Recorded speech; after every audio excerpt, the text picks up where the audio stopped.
మీ process చాలా బాగుంది. ఏదేమైనప్పటికీ అందరూ పిల్లలు చాలా ఓపికగా ఇంతమంది ప్రసంగాలు ఇస్తూ ఉన్నా కూడా ఓపికగా వింటూ ఉన్నారు. మీ అందరూ ఇంత ఓపికగా విన్నందుకు మొట్టమొదటిగా మీ అందరికీ ధన్యవాదాలు తెలుపుతా ఉన్నాను.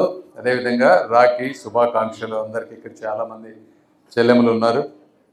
ఈ రోజున ప్రపంచ ఆదివాసీ దినం.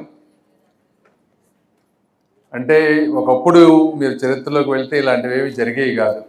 ఈరోజు ప్రత్యేకంగా ప్రభుత్వాలు, కేంద్రంలో ఉన్నటువంటి మోదీ గారు కానీ, రాష్ట్రంలో ఉన్నటువంటి తెలుగుదేశం నారా చంద్రబాబు నాయుడు గారు కానీ, పవన్ కళ్యాణ్ గారు కానీ, ఇవన్నీ ఈరోజు ఇంతమంది వచ్చి ఈరోజు ఇట్లా ఎందుకు కూర్చొని మాట్లాడుతూ ఉన్నారు అంటే, దీనిలో భావమే మీలో ఉన్నటువంటి మీకు ఏవైతే భావజాలం ఉందో ఆ భావజాలాన్ని మీకు చెప్పేటువంటి సంస్కృతి ఈ రోజున చూస్తే మీరు ఈ విధంగా అన్నీ చెప్పగలుగుతున్నారు వేదికగా.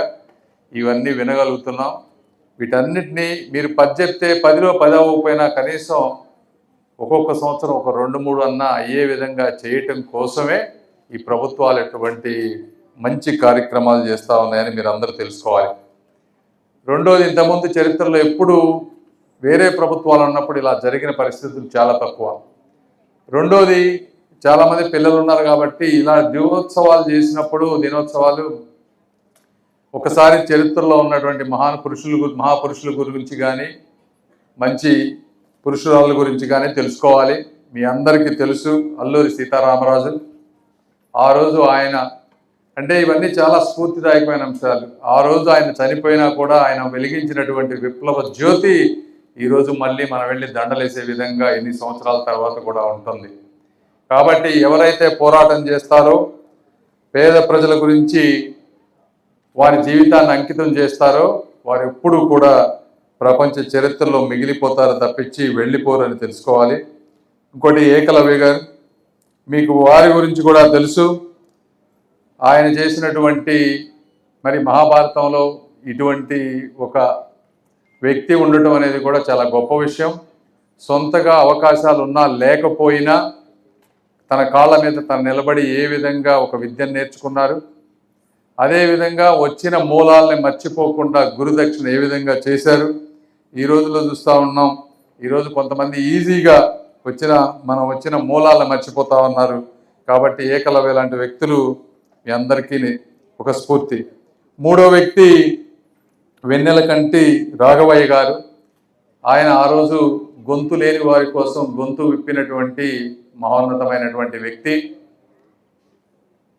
ఆ రోజుల్లో ఆయన్ని ఈ గిరిజన గాంధీ అనేవాళ్ళు. ఎందుకంటే తన పద్యాల ద్వారా ప్రజల్లో చైతన్యం తీసుకొచ్చి కళాన్ని ఉపయోగించి ఒక అద్భుతంగా గిరిజన సమస్యల్ని ప్రజల్లోకి తీసుకువెళ్ళారు. అదేవిధంగా ఈరోజు చాలామంది కూడా ఆ విధంగా ముందుకు తీసుకువెళ్తా ఉన్నారు.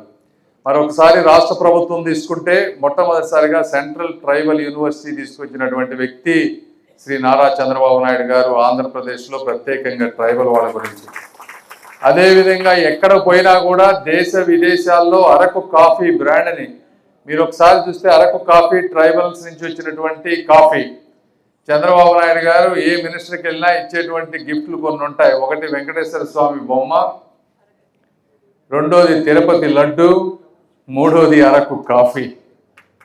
అదే అంటే ఈ విధంగా ప్రతి ఒక్కరికి అదేవిధంగా అక్కడ పార్లమెంటులో అరకు కాఫీ అమ్మే విధంగా ఒక స్టాల్ను కూడా ఏర్పాటు చేశారు చంద్రబాబు నాయుడు గారు.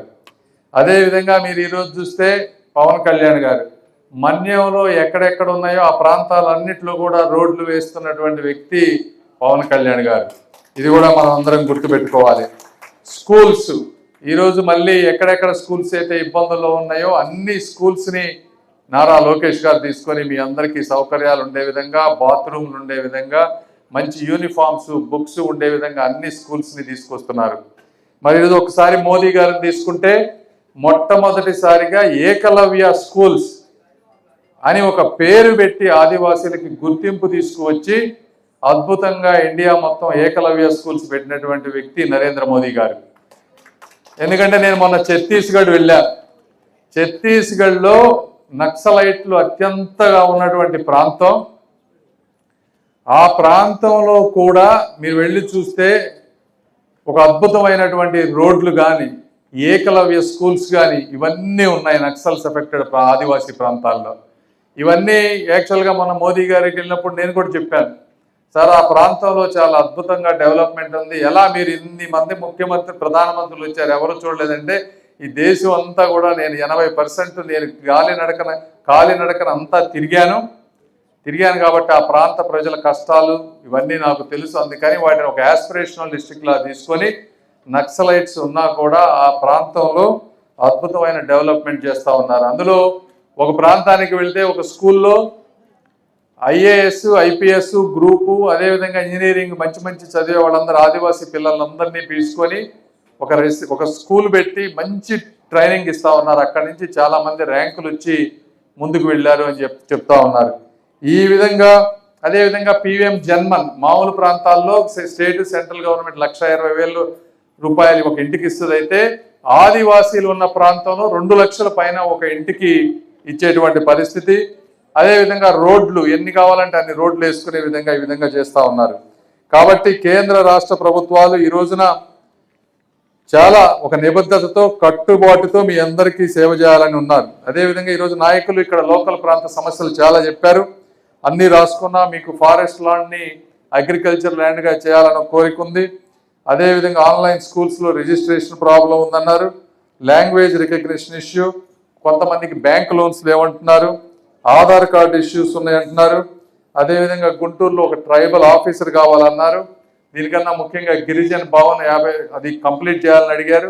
యాక్చువల్ గిరిజన భవన్ గురించి ఒక నెల రోజుల ముందే నా దగ్గరికి వచ్చారు వీరు, దాన్ని చేసి ఇక్కడ చేస్తే బాగుంటుందని. అదే సమస్యలు చాలా ఉన్నాయి, డబ్బులు తక్కువ ఉన్నాయి, తప్పనిసరిగా ఒకదానిమటి ఒకటి తీసుకొని ఈ 66 లక్షలు ఏ విధంగా తీసుకురావాలో తీసుకొచ్చి వచ్చే 1 సంవత్సరం 2 సంవత్సరాలు ఇది కూడా కంప్లీట్ చేస్తామని మీ అందరికీ నేను తెలియజేస్తా ఉన్నాం. అదేవిధంగా ఐడెంటిటీ కార్డ్స్ జిఎంసీలో చాలా ప్రాంతాల్లో రోడ్స్ డ్రైనేజెస్ ఇవన్నీ ఉన్నాయి. అవన్నీ కూడా యుద్ధ ప్రాతిపదికన తీసుకొని మీ కాలనీస్ అన్నింటిలో కూడా మీకు మంచి రోడ్స్ డ్రైనేజ్ సిస్టమ్స్ తర్వాత ఎలక్ట్రిసిటీ లైటింగ్ వచ్చే విధంగా ఈ గుంటూరు పక్క ప్రాంతంలో తప్పనిసరిగా మేము చేస్తామని తెలియజేసుకుంటూ, ఏదేమైనప్పటికీ ఈ కార్యక్రమానికి వచ్చిన మీ అందరికీ మరొకసారి ధన్యవాదాలు తెలుపుకుంటూ, ఇక్కడ ఉన్న అధికారులకి అందరికీ పాత్రికేయులందరికీ కూడా మనస్ఫూర్తిగా ధన్యవాదాలు అభినందనలు తెలుపుకుంటూ సెలవు తీసుకుంటా ఉన్నాను. Thank you.